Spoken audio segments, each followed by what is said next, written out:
Hello guys, আসসালামু আলাইকুম। আশা করি সবাই ভালো আছেন। আজকে আমি আপনাদের দোয়াতে অনেক অনেক ভালো আছি। আজকে আমি নিজের হাতে পাতলা খিচুড়ি রান্না করবো। প্রথমে পাতিল বসিয়ে নিলাম, তেল দিলাম, পেঁয়াজ দিলাম, তারপরে তেজপাতা কাল গোটা দিয়ে দিলাম। এটা আমার হাতে মশলা পেস্ট করে নিলাম। তারপর এটাকে ভালোভাবে কষিয়ে নিলাম।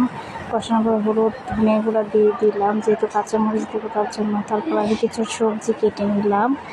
তারপরে এটাকে আমি কষিয়ে নিলাম। কষানো দেখেন কষানো হয়ে গেছে। এখন আমি টমেটো দিয়ে দিব, যেহেতু আমি টমেটো কুচি করে রেখেছি সে টমেটোগুলো দিয়ে দিব। দেওয়ার পরে লাগাতে, যেহেতু টমেটো কুচিটা দেখানো হয়নি, তারপরে আমি এগুলা মশলা কষানোর পরে আমি চাল দিয়ে দিলাম। এটা ভালোভাবে ভেজে তারপর আমি পরের চুলে গরম পানি বসিয়ে নিয়েছিলাম। তারপর আমি চালটা দিয়ে ভালোভাবে ভেজে তারপর আমি পানিটা দিয়ে কাঁচামরিচ দিয়ে দিচ্ছি। এটা আমি ডিমের রেসিপি, তো আমি পেঁয়াজ কাঁচামরিচ কাটা ছিল, তারপরে 3টা ডিম নিয়ে নিচ্ছি, তারপরে ভাজবো। এটাকে আমি করে নিই। এটা আমার ফাইনাল লুক। কেমন হয়েছে সবাই কমেন্ট করে অবশ্যই জানাবেন।